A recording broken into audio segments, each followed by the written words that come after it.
felicitar l'organització de les jornades perquè la veritat és que han aconseguit de construir un programa que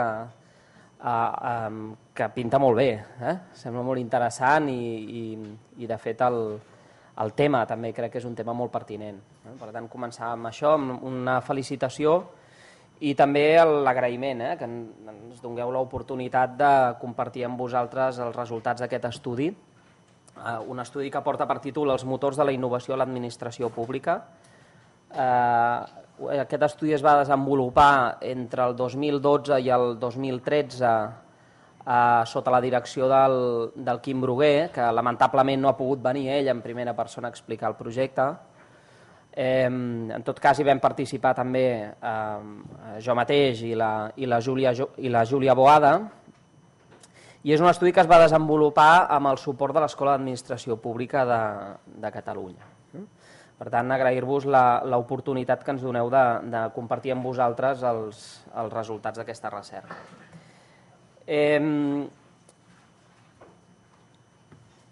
D'entrada, en el nostre estudi constatem que el tema de la innovació ha esdevingut una icona. És a dir, el concepte de la innovació avui és, jo diria, omnipresent i pràcticament indiscutible en molts àmbits. Se'ns diu que les persones que volen progressar han de ser innovadores. Una de les claus de l'èxit empresarial és la innovació.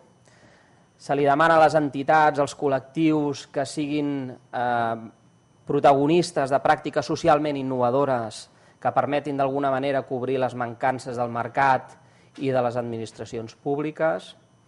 I, evidentment, també se'ns demana a les administracions públiques que siguem innovadores. Per tant, és un concepte avui àmpliament extès, que genera molt consens, que genera unanimitat. Gairebé ningú no discutiria que hem de ser innovadors per adaptar-nos als nous temps que corren. A l'hora de la veritat, segurament, quan aprofundim una mica més en aquest concepte, comencem a discrepar o a manifestar opinions diferents sobre què volem dir quan estem parlant d'innovació, quins significats atribuïm a la innovació, quina és la principal finalitat o quin hauria de ser el principal propòsit de la innovació i, sobretot, aquesta és una qüestió molt més difícil, com aconseguir la innovació, especialment en el sector públic, que, diguem-ho ja d'entrada, és un sector d'entrada molt poc propici, molt poc favorable a la innovació. I no es tracta de fer una crítica fàcil a les administracions públiques. Es tracta simplement de constatar que les nostres administracions estan dissenyades i estan concebudes a partir d'un seguit de pilars com poden ser la garantia, la seguretat, la uniformitat, l'especialització, etc., que depèn de com es miri aquests principis, no només dificulten, sinó que a més són contradictoris amb la innovació. I podríem dir, en aquest sentit, que potser exagerant una mica, però que les nostres administracions estan dissenyades precisament per a impedir la innovació i no per fer-la possible. Poso alguns exemples de com la innovació pot contradir alguns dels pilars sobre els quals la innovació està fonamentada, sobre els quals l'administració, està fonamentada. La innovació, per exemple, en l'àmbit educatiu, pot ser una font d'inequitat, pot ser una font de desigualtats. Quan promovem comportaments innovadors per part dels centres escolars, el resultat de les innovacions pot ser que tinguem alguns centres molt potents precisament com a conseqüència de la seva capacitat innovadora, una capacitat que pot esdevenir, per exemple, pot estar relacionada, per exemple, amb el fet que tinguin un molt bon professorat, amb el fet que tinguin unes famílies amb un determinat estatus socioeducatiu, etc. I aquesta capacitat d'innovació en aquests centres escolars pot fer que es distanciïn respecte d'altres centres que no tenen aquesta capacitat d'innovació. I, per tant, la innovació no necessàriament és positiva, pot estar generant, en alguns casos, inequitats. La innovació també pot ser una font de risc, d'inseguretat, que potser no ens la podem permetre en determinats àmbits, etc. Per tant, la innovació pot contradir, insisteixo, alguns dels principis sobre els quals estan construïdes les nostres administracions públiques. I tot i així, i malgrat això, necessitem la innovació. La necessitem perquè, bàsicament, la societat se'ns està transformant a un ritme tan ràpid i amb una profunditat que la innovació esdevé, podríem dir, una obligació, un imperatiu, ja no és una opció.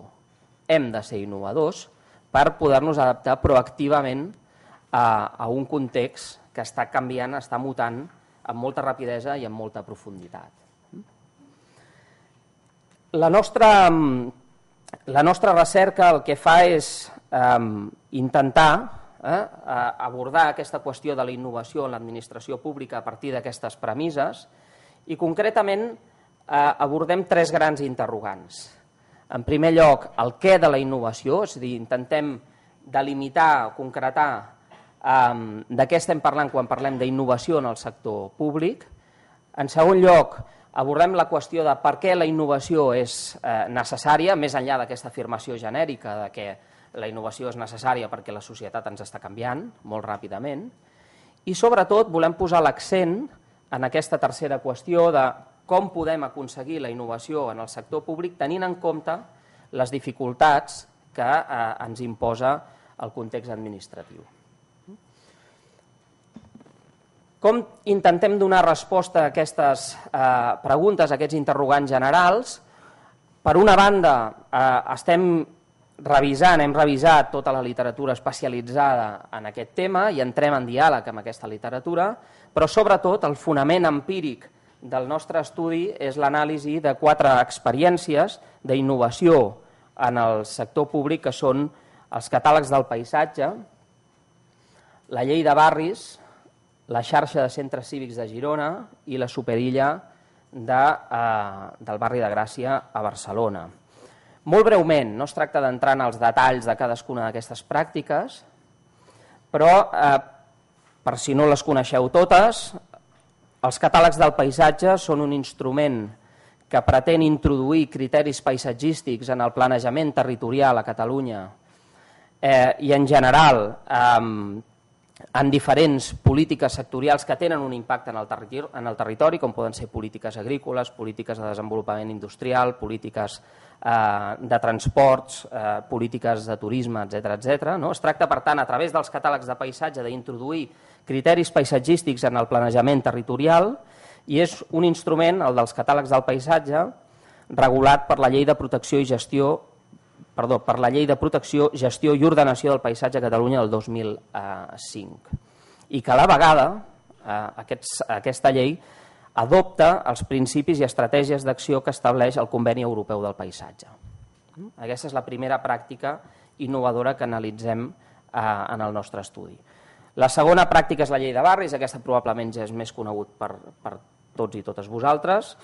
Estem parlant de la llei de millora de barris, àrees urbanes i viles que requereixen una atenció especial, aprovada en el Parlament de Catalunya el 2004, i és una llei que, com sabeu, crea un fons financer a disposició dels ajuntaments perquè presentin projectes de rehabilitació integral de barris, d'àrees urbanes, de viles en general, projectes que són cofinançats en un 50% per la Generalitat i en un 50% pels propis ajuntaments.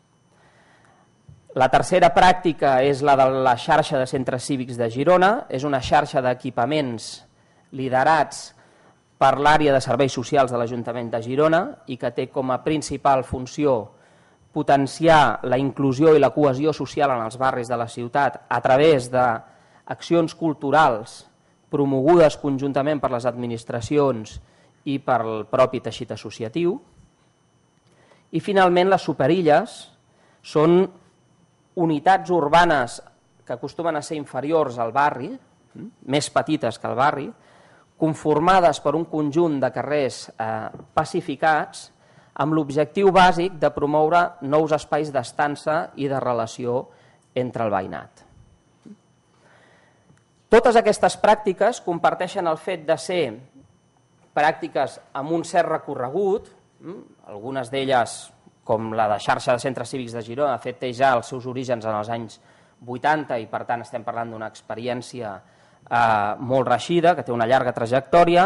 Altres pràctiques són més recents, com la llei de barris, la superilla de Gràcia o també el catàleg de paisatge. De fet, totes aquestes tenen aproximadament uns 10 anys de trajectòria, però en tot cas creiem que tenen suficient recorregut temporal com per observar quina ha estat la seva evolució, quins han estat els seus resultats.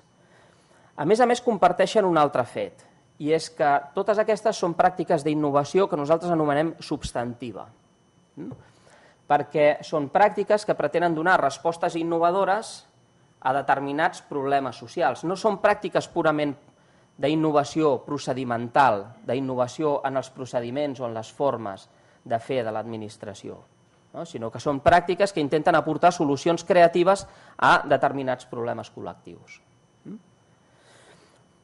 Són pràctiques, per tant, que comparteixen aquests elements, però en canvi són diferents en alguns aspectes. Per exemple, en l'escala territorial tenim dues pràctiques que es desenvolupen a nivell de país, catàlegs del paisatge i lleis de barri, i són pràctiques, a més, i dues pràctiques locals, centres cívics de Girona i la superilla de Gràcia, i a més són diferents des del punt de vista dels àmbits temàtics.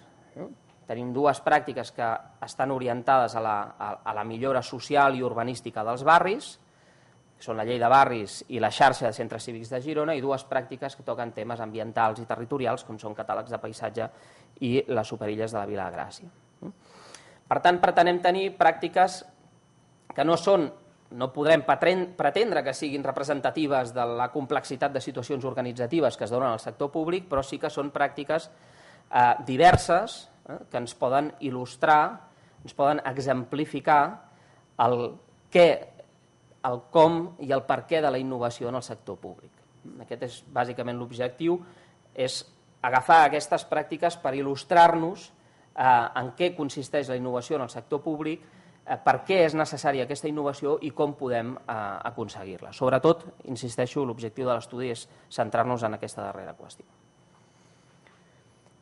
De l'anàlisi d'aquestes pràctiques n'extraiem alguns aprenentatges que exposaré molt sintèticament a continuació, i el que sí que voldria abans de fer aquest resum és destacar que l'informe d'aquest estudi dels motors de la innovació a l'administració pública el podeu trobar fàcilment a través d'internet, hi ha el PDF, amb llicència Creative Commons, per tant és fàcilment accessible i allà podeu trobar desenvolupat tot l'estudi. Jo només destacaré alguns aspectes principals de l'estudi. En primer lloc, la constatació que allò que activa i catalitza la innovació, en tots els casos, de fet, que hem analitzat, és la presa de consciència d'una necessitat relacionada amb un problema complex i la constatació que les formes tradicionals d'abordar aquell problema no estan funcionant, o dit més clarament, estan fracassant. És la constatació d'una necessitat relacionada amb un problema complex i la constatació del fracàs de les formes tradicionals d'abordar aquell problema la que activa i canalitza, motiva la innovació en el sector públic. Un exemple d'això seria el de la llei de barris. El procés que porta a l'aprovació de la llei de barris, a la concepció i a l'aprovació de la llei de barris el 2004, ve marcat bàsicament per dos fets. Per una banda, la constatació que el fenomen de la segregació urbana s'està intensificant en el nostre país des de finals dels anys 90.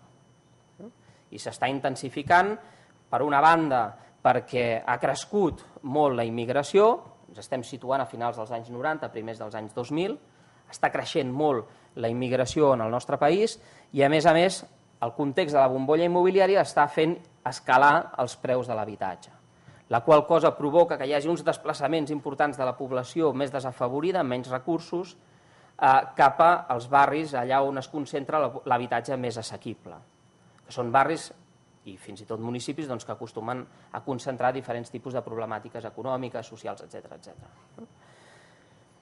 El fenomen de la segregació urbana és un fenomen complex multidimensional, perquè té una dimensió urbanística, però també té, evidentment, una dimensió social, econòmica, relacionada amb l'habitatge, etc. I el que constatem és que les polítiques de rehabilitació urbana tradicionals no ens funcionen per fer front a aquest problema. Com són les polítiques de rehabilitació urbana tradicionals? Són polítiques bàsicament locals. En el nostre país la regeneració urbana l'ha impulsat bàsicament els ajuntaments, tradicionalment. Són polítiques molt orientades a uns determinats aspectes de la problemàtica, bàsicament aspectes urbanístics, físics, i a més són polítiques amb un fort predomini del món professional, d'arquitectes, urbanistes, etc. El que la llei de barris pretén és precisament superar aquest model des de la constatació de que aquest model no funciona, des de la constatació de que les polítiques de rehabilitació urbana locals, urbanístiques i amb predomini bàsicament tècnic no són capaces de contrarrestar el fenomen de la segregació urbana, no són capaces de donar respostes efectives a aquesta problemàtica que s'està intensificant en el nostre país. La segona constatació del nostre estudi és que la innovació és un procés que comporta un doble gir conceptual i metodològic. Conceptual, perquè la innovació el que fa és reinterpretar els problemes, redefinir els problemes, per donar compte precisament de la seva complexitat. Totes les innovacions que nosaltres aquí hem analitzat impliquen una reinterpretació d'un problema que pot haver estat en l'agenda de les polítiques públiques, però que l'hem tingut excessivament acotat, l'hem tingut excessivament centrat en uns determinats aspectes. La innovació implica reconceptualitzar aquest problema per donar compte de la complexitat del problema en qüestió. I a més de donar aquest gir conceptual, la innovació també implica un gir metodològic, perquè implica dotar-nos d'eines innovadores que ens permetin respondre a aquesta complexitat a partir bàsicament del diàleg i de la participació dels diferents col·lectius i dels diferents agents implicats. Un exemple d'això que estem dient és com la llei del paisatge de 2005, en consonància, com deia abans, amb el que estableix el Conveni Europeu del Paisatge del 2000, impulsa una reconceptualització del paisatge en el nostre país. Impulsa una concepció innovadora del paisatge basada en diferents aspectes. Per exemple, en la idea de que el paisatge no és només en la idea de que el paisatge no és només un espai territorialment acotat, singular, excepcional, sinó que el paisatge és tot. Inclou espais naturals, però també inclou espais urbans, inclou espais no només d'una especial bellesa estètica, sinó que també inclou espais degradats i espais marginals, fins i tot espais quotidians, com poden ser els centres comercials, etc. El paisatge és tot. És aquell entorn en el qual ens ubiquem les persones i, a més és un element determinant en la nostra qualitat de vida.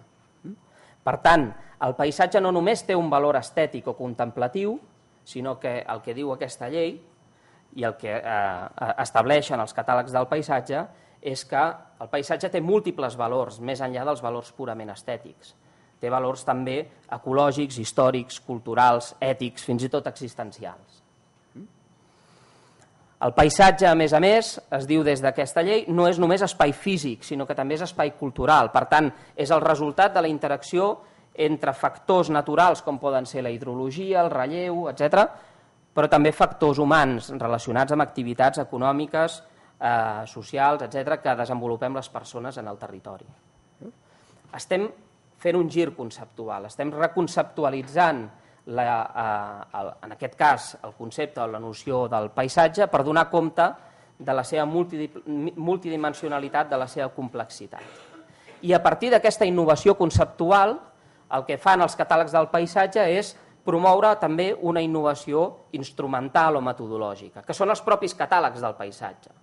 Els catàlegs del paisatge són eines que ens permeten conèixer com és el nostre paisatge, quins valors té, quins factors expliquen que tinguem un determinat tipus de paisatge i no un altre, com ha anat evolucionant el paisatge en funció de dinàmiques econòmiques, socials, ambientals, I finalment, també els catàlegs del paisatge són un instrument que ens permeten pensar col·lectivament com volem que sigui el nostre paisatge en el futur i quines estratègies podem seguir per transformar el paisatge en la direcció desitjada.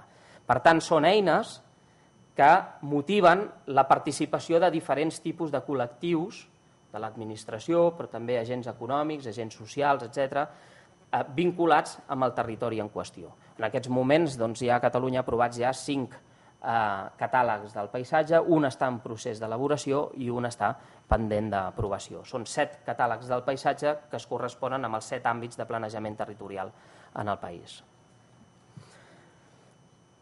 Per tant, insisteixo, la innovació comporta girs conceptuals i girs operatius. En definitiva, de la definició que hem fet fins ara de la innovació, podríem arribar a concloure que la innovació és bàsicament un procés col·lectiu que ens permet generar nou coneixement. És un procés que implica diferents tipus d'actors, diferents tipus de col·lectius, diferents tipus d'agents, per la redefinició dels problemes i per l'aportació de noves solucions a aquests problemes. La innovació implica, d'alguna manera, podríem dir-ho així, creativitat i intel·ligència col·lectiva.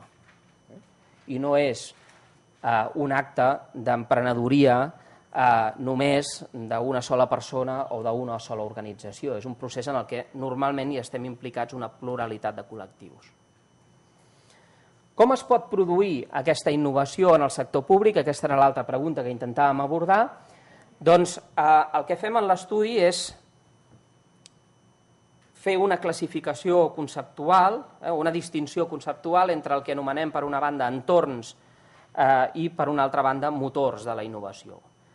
Els entorns de la innovació són contextos organitzatius que ens permeten qüestionar rutines, que estimulen la creativitat, que accepten el risc i, per tant, la prova i l'error, i que faciliten la incorporació de nou coneixement a través de la interacció, del diàleg entre diferents tipus de persones, col·lectius, agents, etc.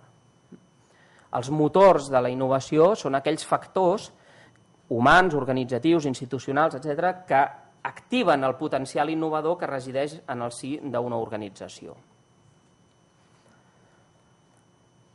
Totes les pràctiques que hem analitzat coincideixen en el fet d'haver creat unes condicions organitzatives, uns microentorns organitzatius que permeten la hibridació, la relació, la trobada, la interacció entre diferents actors, entre diferents col·lectius, entre diferents agents i, per tant, a partir d'aquestes dinàmiques de trobada, de relació, etc., estimulen la creativitat o la intel·ligència col·lectiva, com estàvem dient abans.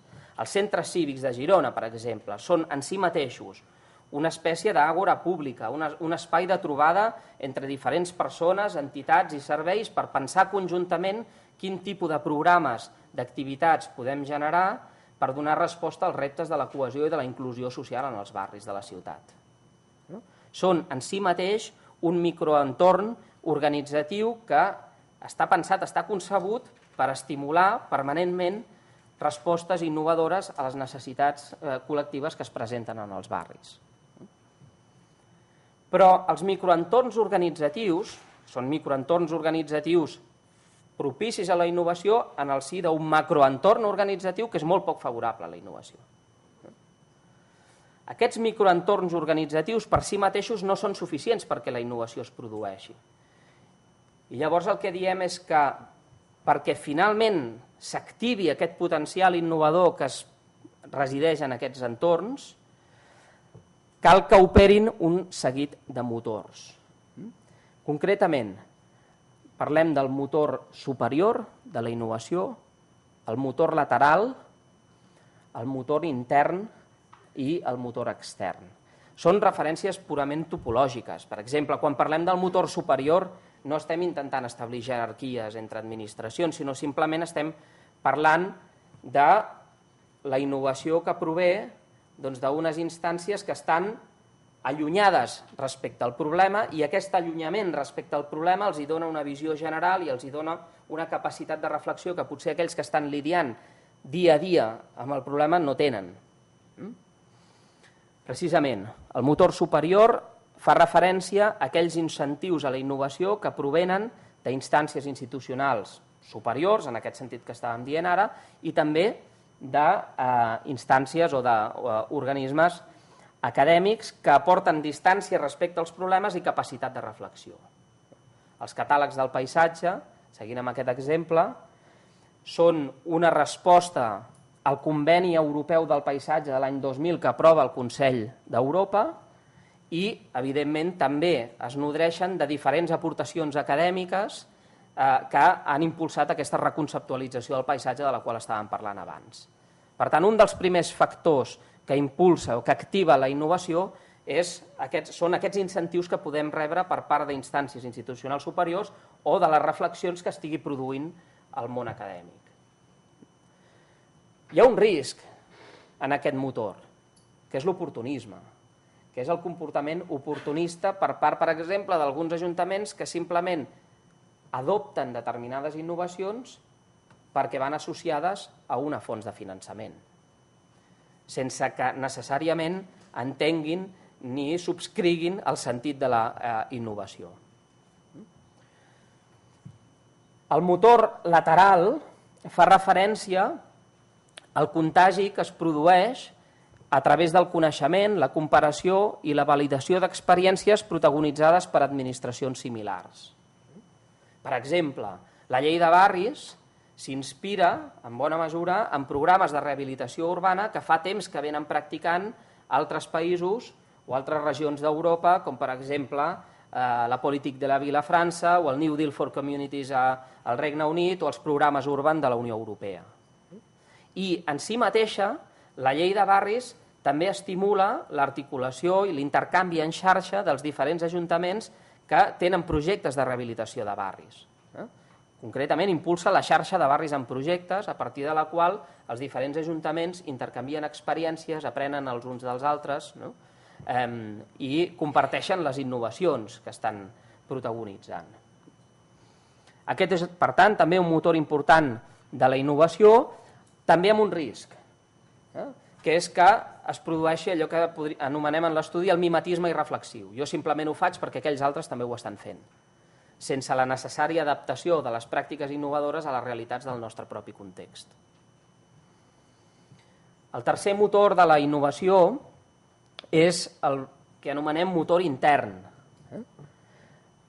El motor que es deriva bàsicament del lideratge polític o tècnic, o el lideratge polític i tècnic, que en el si de les organitzacions activa i orienta la innovació. Però també el motor que actua a partir de la transmissió de coneixement dintre de la pròpia organització de baix cap a dalt. Exemples d'això, totes i cadascuna de les pràctiques que nosaltres hem analitzat tenen un lideratge polític o tècnic molt potent, amb noms i cognoms. Potser a ells no els agradaria veure's aquí en aquesta transparència, però és una realitat. Sempre al darrere de qualsevol pràctica innovadora hi ha persones que han tingut una capacitat de protagonitzar aquests girs conceptuals i metodològics que comporta la innovació. L'Oriol Nel és una persona que evidentment va ser secretari general de Política Territorial, coneixereu, evidentment té aquesta capacitat de portar un seguit de reflexions al voltant del fenomen de la segregació urbana al nostre país, etc., i de dissenyar i de pensar una llei innovadora com és la llei de barris que doni compte d'aquesta realitat. Salvador Rueda en l'Agència d'Ecologia Urbana, en Joan Noguer en l'Observatori del Paisatge, l'Amadeu Mora com un personatge clau també en l'impuls i en el concepte de la xarxa de centres cívics de Girona. La importància d'aquests lideratges s'ha de contextualitzar perquè insistim que la innovació no es produeix només a partir d'un únic factor. Per tant, aquestes persones juguen un paper important, però en el si d'uns entorns organitzatius que afavoreixen la innovació i operant també tots aquests altres motors que estàvem dient abans, el motor superior, el motor lateral, aquí estem parlant del motor intern, però també hauríem de parlar del motor extern. El motor extern és aquell que prové de la participació social, en primer lloc, i sobretot. L'energia, la creativitat que prové de la participació social també és un factor d'innovació en les administracions públiques. Diríem d'alguna manera que innovació pública i innovació social es retroalimenten. La innovació social pot ser en ella mateixa un factor catalitzador de la innovació en el sector públic. El procés participatiu, per exemple, pel disseny de la supermanzana o de la superilla a la Vila de Gràcia, s'alimenta, sens dubte, de la riquesa i de la vitalitat del teixit associatiu d'aquest barri de la ciutat de Barcelona. Existeix un risc, també, associat a aquest motor, que és que la participació social no sempre catalitza, no sempre motiva innovacions en el sector públic, sinó que sovint també es pot convertir en un element de resistència i de bloqueig a la innovació en el sector públic. En tot cas, nosaltres constatem en l'estudi, no sé com vaig de temps, fins i tot abans acabaré. Nosaltres constatem en l'estudi que la innovació necessàriament implica un desafiament a l'statu quo. Això és innovar, és desafiar l'statu quo, és canviar rutines, és tractar de revolucionar una manera habitual de fer les coses. I, per tant, és implícit en qualsevol procés d'innovació el fet que apareguin un seguit de resistències. La innovació s'ha d'enfrontar sempre a resistències. Resistències que nosaltres les classifiquem en 3 grans categories. En primer lloc, les resistències culturals, que són les dificultats que hi ha en qualsevol organització per modificar la perspectiva amb la que habitualment hem observat la realitat. Per exemple, en l'àmbit dels serveis socials ha predominat històricament una visió molt assistencial dels serveis socials que és difícil de modificar, que és difícil de canviar, tal com proposa, per exemple, els centres cívics de Girona, que ens diuen no, hem d'atendre el repte, hem d'abordar el repte de la inclusió i de la cohesió social des d'una perspectiva no assistencial, implicant a la gent en projectes de creativitat cultural que estructurin el teixit associatiu del barri i d'aquesta manera generem cohesió social. Aquí, aquest gir conceptual que ens està proposant els centres cívics de Girona implica trencar amb unes visions professionals molt assentades i, per tant, això necessàriament generarà resistència per part d'aquests col·lectius que estan acostumats a pensar sempre d'una manera. També parlem de les resistències estructurals, que són aquelles resistències relacionades amb les dificultats per fer encaixar els girs metodològics necessaris perquè es produeixi la innovació en organitzacions que són molt tancades i, a més, molt inercials. Per exemple, és molt difícil generar programes o projectes transversals en el si de l'administració, com pretén la llei de barris. En alguns casos, en alguns dels projectes de rehabilitació de barris, efectivament s'ha aconseguit aquesta transversalitat, per tant, travessar les fronteres organitzatives en el sector públic, en altres casos ha resultat extremadament difícil, perquè les nostres administracions estructuralment estan pensades per dividir horitzontalment les tasques en diferents unitats especialitzades en temes diferents. Els que fan educació, i això en principi no té res a veure amb l'urbanisme, per exemple. Travessar, superar aquestes fronteres organitzatives també, evidentment, és molt difícil i això és una de les principals fonts de resistència amb què topa la innovació. I finalment parlem de les resistències corporatives o les resistències relacionades amb els interessos dels actors. L'statu quo perpetua també unes determinades relacions entre els actors, podríem parlar fins i tot de relacions de poder. La innovació implica d'alguna manera, com diem, qüestionar l'statu quo i per tant també transformar o desafiar les relacions existents de poder. Per exemple, entre tècnics i ciutadania. Si la innovació, com estàvem dient abans, ens reclama processos participatius, deliberatius, en el marc d'espais híbrids on coincideixen tècnics i ciutadans, per exemple, els tècnics poden sentir-se amenaçats en el seu estatus professional en la mesura en què s'han de trobar amb ciutadans de peu als quals no els hi reconeixen necessàriament l'expertesa necessària. Un altre exemple que posem aquí, doncs, la implantació de les superilles en el cas de Gràcia, com dèiem abans, estem pensant en unitats de carrers pacificats al trànsit i que, per tant, i d'aquesta manera pretenen generar nous espais d'estança, de relació, etc. Aquest procés no sempre és vist com una oportunitat pels comerciants. Potser en una primera instància es produeix una reacció negativa davant d'això i aquest conflicte també s'ha de gestionar. Inevitablement, la innovació genera, per tant, resistències en la mesura que implica un qüestionament de l'statu quo. Amb això concloc. La nostra idea és que la innovació hauria de ser sostenible. La innovació hauria de produir-se al llarg del temps i, per tant, pretendre assolir objectius en el mig i en el llarg termini, gestionant totes aquestes resistències que van apareixent en aquest procés. Per garantir la sostenibilitat d'aquestes innovacions, nosaltres diem que més que no pas actuar com una pluja torrencial que tot ho arrossega, la innovació hauria d'actuar com una pluja fina que ens permet assajar, madurar, evolucionar. Més que no pas actuar com una flamarada que tot ho crema, hauria d'actuar com un foc lent que ens permet anar coent el desenvolupament dels nous models que pretenem implantar. La gestió del temps crec que és fonamental en el procés d'activació, desenvolupament i de consolidació de qualsevol innovació en el sector públic.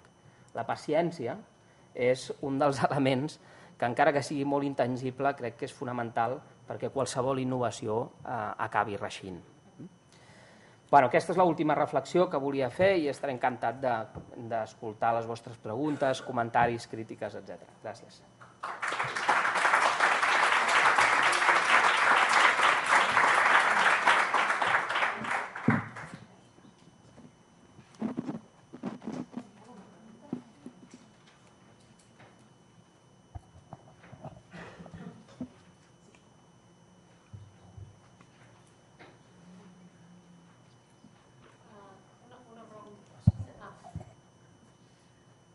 És sempre imprescindible la participació? O sigui, a veure, jo tinc molt clar el que és la participació ciutadana, la importància de tot això, xarxes socials, tot el que vulguis, però tot tipus d'innovació, o sigui, una organització, fins i tot una única unitat, imagina't, d'una organització, si no hi ha l'element de participació amb altres, per exemple, actors de la pròpia organització o amb ciutadans, amb el que sigui, ja seria condició sine qua non per dir que no estàs fent una innovació? No es tracta tant de jutjar si és una innovació o no, sinó el que nosaltres constatem, com a mínim a partir d'aquests estudis, és que la creació d'espais d'hibridació, de trobada entre diferents tipus de col·lectius, i aquí podríem parlar de participació ciutadana, però no necessàriament o no exclusivament de participació ciutadana, aquests espais d'hibridació són els que afavoreixen la innovació. Perquè és difícil qüestionar-se les pròpies rutines des d'una organització que està acostumada a fer sempre el mateix i que d'alguna manera parteix del pressupòsit que ja té el coneixement necessari. Jo crec que... Si entra algú nou allà, per exemple. Clar. Doncs, i si entra algú nou que a més ve d'un sector diferent del teu, millor. I si a més en aquest espai que diem d'hibridació ve algú que no és necessàriament administració, potser també millor. Quan més plural és aquest espai organitzatiu, quan més divers, quan més afavoreix el contacte i la relació entre diferents tipus de col·lectius, millors condicions es produeixen perquè floreixi la innovació. Aquesta és la reflexió. L'Observatori del Paisatge, per exemple, com un espai de trobada entre universitats, agents econòmics, diferents tipus d'administracions, no necessàriament és un espai en si mateix de participació ciutadana, però sí que és un espai plural i divers que facilita, diguem-ne, el desenvolupament d'aquesta mirada innovadora al paisatge, etc. M'ha semblat molt interessant el que comentaves ara al final al respecte de les resistències. envers la innovació. I jo preguntar-te si heu pensat, si ens pots comentar alguna cosa al respecte de les competències que creus que potser són fonamentals pels tècnics de l'administració pública a l'hora de posar en joc aquests processos, potser en la línia d'identificar nous nichos per necessitats formatives per a aquests professionals.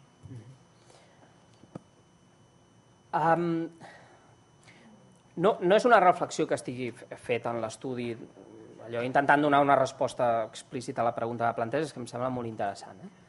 Sí que a la part final hi ha una mica de guia metodològica de com creiem que s'ha de produir la innovació, s'identifiquen diferents aspectes que creiem que poden afavorir la innovació.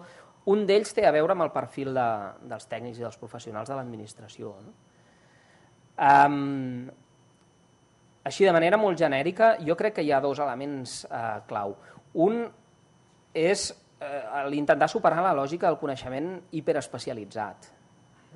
És a dir, necessitem processos de formació en els que un desenvolupi coneixement especialitzat necessari per desenvolupar la seva tasca a l'administració, però també un seguit d'habilitats i de competències més generals, com poden ser, per exemple, habilitats de lideratge, habilitats relacionals, el coneixement, per exemple, de metodologies participatives. Hauria de ser un coneixement especialitzat pels tècnics de participació ciutadana o podria ser una competència general que qualsevol tècnic hagués de tenir perquè sigui en l'àmbit de l'habitatge, sigui en l'àmbit mediambiental, sigui en l'àmbit de l'urbanisme, etc., pot ser necessari generar aquests espais de participació que ens permetin donar respostes innovadores a problemes que tenim sobre la taula. Doncs aquest seria un element. Per tant, el tema de la formació jo crec que hauria d'anar en aquesta direcció, cap a l'adquisició d'habilitats generals i no tan especialitzades. Després jo crec també que no és només una qüestió de persones, diguem-ne, si les persones tenen unes habilitats o no. Jo crec que també és molt important els entorns organitzatius en què treballen aquestes persones. Potser tots entrem amb unes ganes i amb unes energies en el si de les organitzacions pensant en moltes coses innovadores a fer, però els entorns organitzatius poden ser absolutament bloquejar totes aquestes energies. I per tant, té a veure amb les persones, la innovació, però també té a veure molt amb les organitzacions en les que treballen. Són respostes molt generals, però insistiria en aquesta idea. És una qüestió personal, però també és una qüestió organitzativa.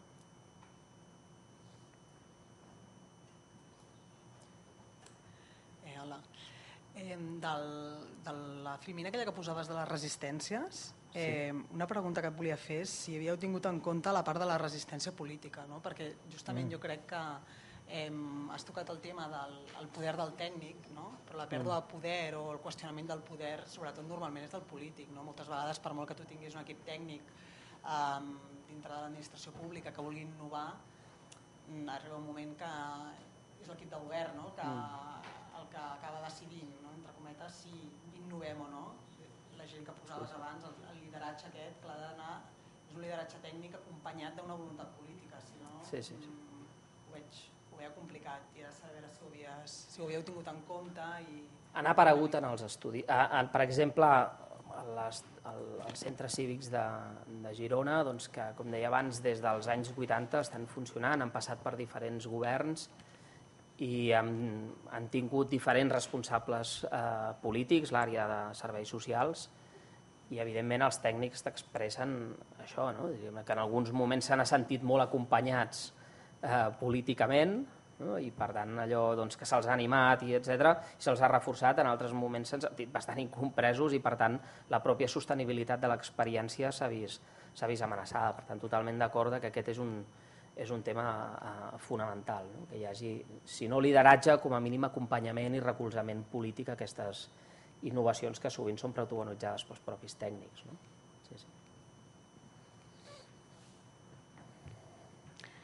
Hola, jo voldria saber com s'incorpora l'element de l'avaluació en aquests programes d'innovació. És a dir, tal com ens ha dit la ponent anterior, s'han dissenyat grups de control per després veure si realment la millora es deu al programa o no es deu al programa. I després, dins de l'avaluació en general, el component d'eficiència, si es té en compte també, si s'avalua també l'ús dels recursos i si realment amb els mateixos recursos o amb menys recursos s'han obtingut millors resultats. No conec el detall de tots els casos de com han desplegat o no els temes d'avaluació. Per exemple, em consta que existeixen programes d'avaluació pel desplegament de la llei de barris. Sí que hem incorporat-la en les entrevistes que hem fet amb els actors d'aquestes experiències, que han protagonitzat aquestes experiències, sí que hem incorporat la qüestió dels resultats. I, evidentment, la qüestió dels resultats és clau, perquè al final la innovació no és un objectiu en ell mateix. La innovació és un mitjà per generar determinades transformacions socials. La innovació hauria de ser un instrument que ens permet assolir millors respostes a aquells problemes que estem tractant. I aquí l'avaluació, com dius, juga un paper clau. En quina mesura, efectivament, aquestes innovacions produeixen resultats o no. I les evidències que tenim de les diferents pràctiques són molt diverses. Jo diria, sense tenir molt feta la reflexió, però jo diria que hi ha un element clau que és que aquests mateixos espais que estàvem dient abans d'hibridació, que són els que d'alguna manera faciliten la innovació, també siguin espais que permetin fer un seguiment exhaustiu de la pràctica en ella mateixa i siguin un espai d'aprenentatge col·lectiu. És a dir, que hi hagi, com a mínim, estructures organitzatives que permetin fer aquest seguiment i aquest aprenentatge i, per tant, permetin fer anar evolucionant la pràctica. No es tracta, en definitiva, de fer només avaluacions en un moment determinat que de manera més o menys exacta et puguin dir fins a quin punt hem aconseguit o no determinats resultats, sinó que es tracta de tenir les estructures que et permetin anar generant aquest aprenentatge col·lectiu. El detall de cadascuna de les pràctiques, dels programes d'avaluació que hi poden haver hagut o no, no el tinc massa controlat.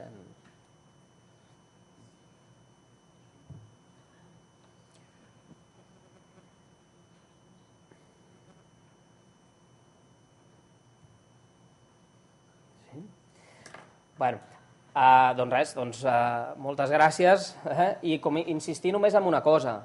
Hi ha molta cosa en aquest estudi, fins i tot hi ha molt més detall del que jo sóc capaç de proporcionar sobre cadascuna de les pràctiques i a l'estudi es pot consultar a través d'internet. És un treball, de fet és un llibre que ens va acabar publicant l'Escola d'Administració Pública i per tant si us interessa allà hi podeu aprofundir.